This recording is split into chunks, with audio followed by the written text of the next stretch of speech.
I went after everything I never had in life, money, status, all the things. And how is it possible that I still feel empty or like something is missing? And that was a tough moment for me. And that set me down a different journey, different path. And that's, I think, why you and I are talking today, is that path has led me to you. Hello, Matt. It's so nice to have you on the show today. How are you doing? Doing well, thanks. I'm excited Beautiful. to get Awesome, into my it. man. Awesome. And thank you so very much for being here. You see, I truly appreciate you. And you see, Matt, oftentimes I love to thank my guests for two things. And I do this so often to the point where it has become my anthem. So, firstly, Matt, I want to say thank you so very much for investing in yourself. You see, you are on this platform right now because you did invest that in yourself. And oftentimes, my man, I love to make reference to the amazing mango tree. You see, Matt, some couple of months back, I was on a particular road, and just by the roadside, there was this very tall, unattractive mango tree. And I used the word unattractive because the mango tree's got no mangoes on it, and the leaves were all dry. So I just walked past it and I went my way. But you see, Matt, just recently I was on that same road. And this time around, a lot's changed about the mango tree, you see. The mango tree caught my attention pretty good from a distance. And immediately I got the urge to move so close to it, of which I did. And it wowed me. Because now the mango tree's got a lot of mangoes on it, beautiful green leaves and healthy branches. And not just mangoes now, Matt. I'm talking about ripe mangoes. It was such a lovely experience that day, and I was so excited. Here is my point. The fact that you dedicated your time, energy, and resources to becoming the amazing Matt that you are today, that alone has made it impossible for me to skip you. And that's why you got the request for me to be on the show, because I was attracted to the fruit of all that you're doing. Your philosophies, your insight, the impact your work is having, and how you are offering your solutions, Matt. This stuff's beautiful. And just before I sent you that request, I said to myself, I've got to benefit from these beautiful things Matt is doing. So thank you so very much for doing that to yourself. And secondly, thank you for being here. I truly appreciate you, man. Thank you. Thank you. Yeah, that's awesome, man. I like the mango tree example. so, That's awesome. thank you, man. So let's get started. You see, I am quite excited to have you on the show today for some reasons. Firstly, my interest in knowledge seeking. I believe in order for one to transition from a terrible situation to that of a beautiful one, Matt, I believe it takes the application of knowledge, quality information, and not just knowledge now, but the application of it. And you see, my man, ever since I discovered that light in the Hebrew means knowledge and darkness ignorance, I've been so keen to knowledge seeking. Why? Because I do not want to remain in the dark. So that's going to make our conversation today very important to me and even to the listeners. And the second reason why I'm excited to have the incredible Matt on the show is for the sake of the audience. You see, my man, we live in an age where information is as abundant as grains of sand. We've got lots of information flying out there. So these folks trust me for quality, high opening, and very important information, of which I am totally convinced, Matt, that our conversation is going to be insightful and impactful. So, for that reason, my man, let's get started with your introduction. Talk to us about your personal or your professional journey, because right now we are so curious. We want to know how Matt got here. Then, afterwards, I've gotten some beautiful questions for you. Okay, Matt, my man, over to you. Sorry, man. No, you're good. Sorry, I had something in my throat. I was ended up coughing, but I appreciate all that. Yeah, I guess if I was to give you the best context for my story, I would probably start when I was a young boy. I guess where it always seems to start is when we're children, right? And, I went through a period of my life, which at the time I didn't realize the impact of it, but now I kind of see it where, I was probably about 11 years old and my parents split up. And, up until that point, I would have told you we had a great life. Like we didn't have a lot of money or anything like that, but that was fine. Like we had the family and everything else. But then my parents split and I found out that it was because my father was suffering with like bipolar disorder and like schizophrenic kind of tendencies. And I didn't really know what that meant when I was that young. And yeah, so my, childhood life, I would spend my days wondering what version of my dad I was going to get. And, give you an example, like I might be sleeping one night and then all of a sudden my door would get kicked off the hinges, kind of kicked down at 3 a.m. And I'd start to get screamed at about something that never even happened. It was just a super mind trip of like, what am I getting yelled at right now? So it definitely created a lot of lessons of sorts, and it kind of molded who I was. And I didn't realize it, but I was carrying a lot of that into my adulthood as well. But anyways, in addition to that, my family had like a family business my grandparents started. So every day I was kind of forced to go to work, like work after school, work on the weekends, work over the summer. Like that was my life, was to work at the family business and not really play with the friends and all that kind of stuff. And I tell you that because when I was 18, I moved out as soon as I could. I moved out and I declared, I am never going to work anymore. I am done working because I want to do what I want to do now. And that's what got me into the entrepreneurship kind of journey, if you would. So yeah, so I started a business and I was like, this is awesome. I'm going to get rich and not have to work. That business failed. And I was kind of like, oh, this is a lot harder than I thought. Anyways, I bounced around between jobs. I actually joined the military for a few years, started some other companies that didn't work out. And that was my life for many years. And then back in 2015, I started a company that finally hit from all the experience. And we grew very quickly, Inc. 5000, fastest growing company type awards. We were doing millions of dollars in like the second year of business, like in revenue. And I just scaled that as fast as I could, as hard as I could. And then I started another company that was successful. Then I sold the companies and, sold them for millions of dollars and did all of these things. And part of the reason I did that was because if you remember back earlier in the story, I felt so lost and stuck and like a prisoner Mm. in my household or a prisoner to whatever. So I did all this to achieve this freedom and to finally feel fulfilled. And Elisha, I got to the other side of it and I wasn't fulfilled. I still felt lost. I still felt stuck. And that was a tough moment because it was like, I went after everything I never had in life, money, status, all the things. And how is it possible that I still feel empty or like something is missing? And that was a tough moment for me. And that set me down a different journey, different path. And that's, I think, why you and I are talking today, is that path has led me to you. Amazing. What really appreciate about your story is the fact that you went after fulfillment. You wanted to feel fulfilled, and that's so beautiful. But there is this particular question I'm so curious about. Okay. So can you talk to us about the purpose paradox? What does that mean? Yeah. So that led me, after years of like trying to figure out what is going on, I ended up figuring out or declaring this concept I have, which is the purpose paradox, which is like so many of us feel called to find our purpose in life or fulfillment or, insert the word that we're calling it.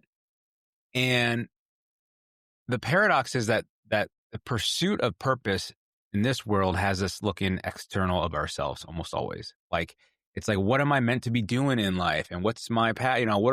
How should I do this or do that?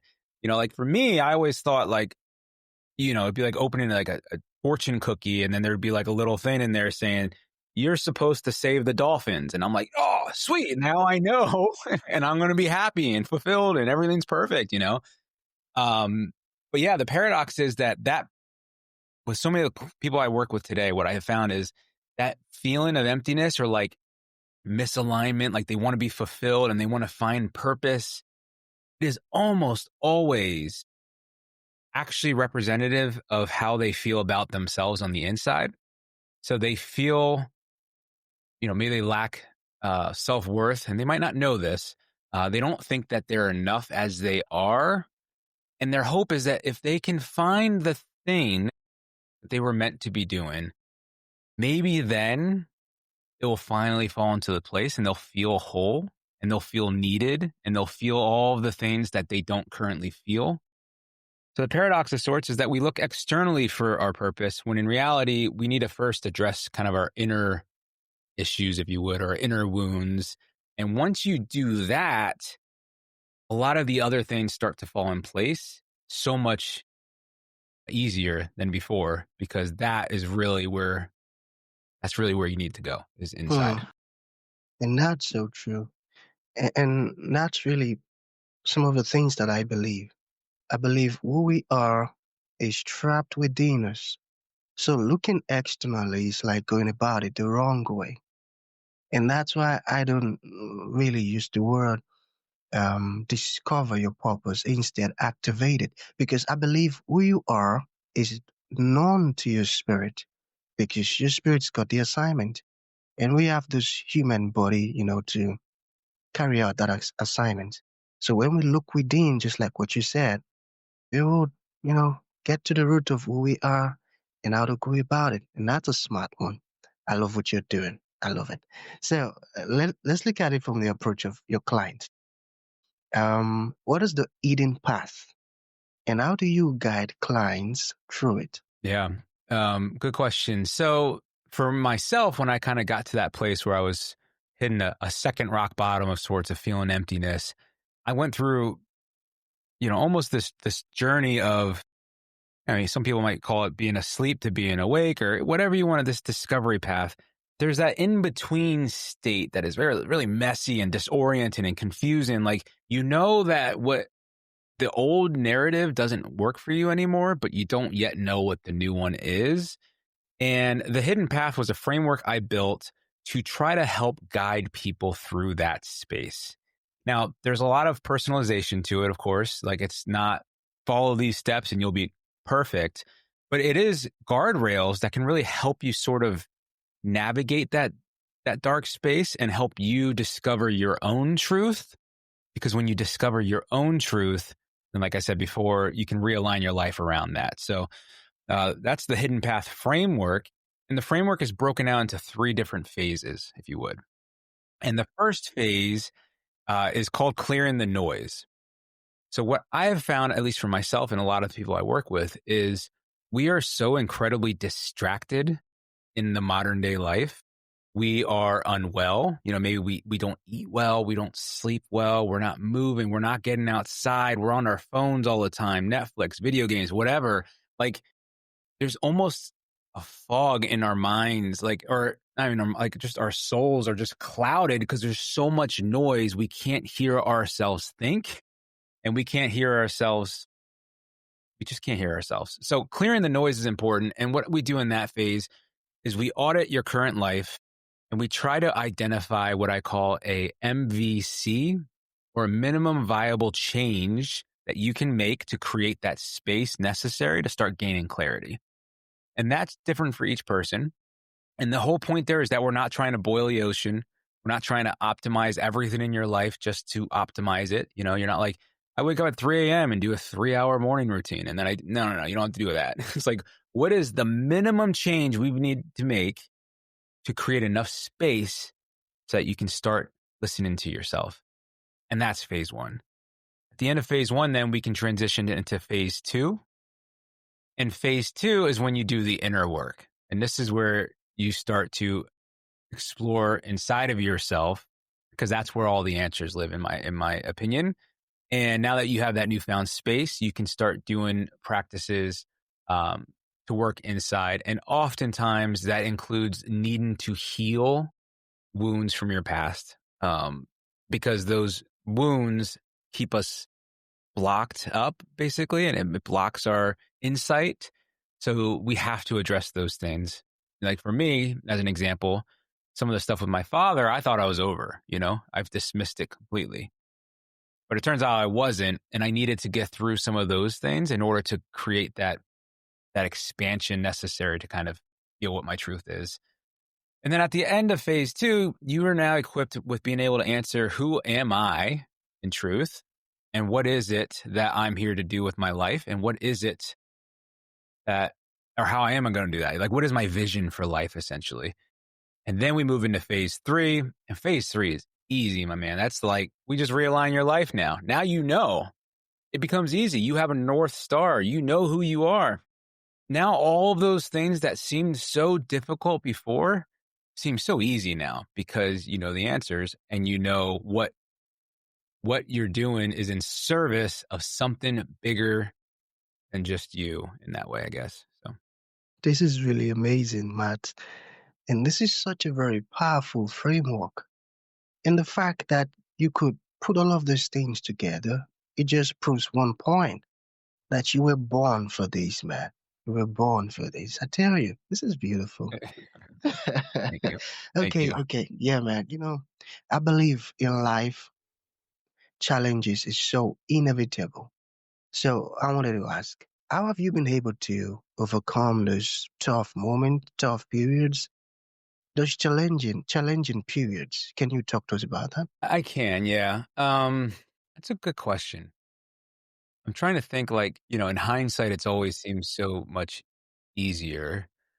I suppose going through some of those times, I never really saw another option, I guess. Like for me, it was kind of like this is the path that I'm going on right now, and I'm just gonna kind of handle it as I go.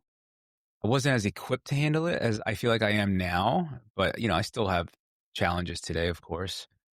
Um, and I guess another thing that I did, and probably in response to some of the stuff with my childhood with my father, was I found like meaning in like the weirdest places, if that makes sense, So like sometimes when you're feeling those things or you're going through those challenges, like you just have to look for like what's the lesson in this, or where can I find meaning in this? Like, what is the bigger takeaway here, instead of just kind of like living in the suffering of like, this is awful, my life's terrible, like, and you kind of go through all those negative things. So I think I did a pretty decent job unknowingly of finding meaning in the moments. Like even an example that comes to mind is with my father. My sister was going through the same things.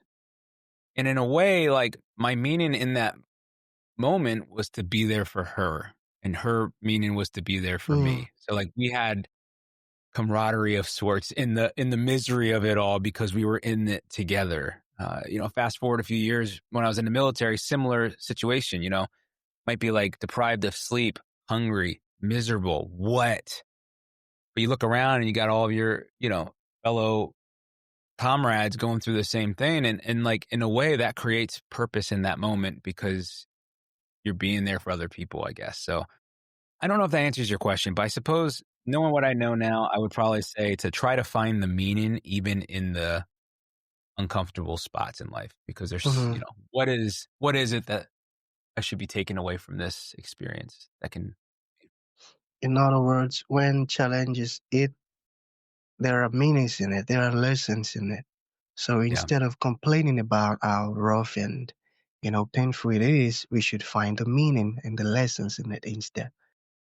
Find the meanings in the moment. Wow, that's a beautiful one, man.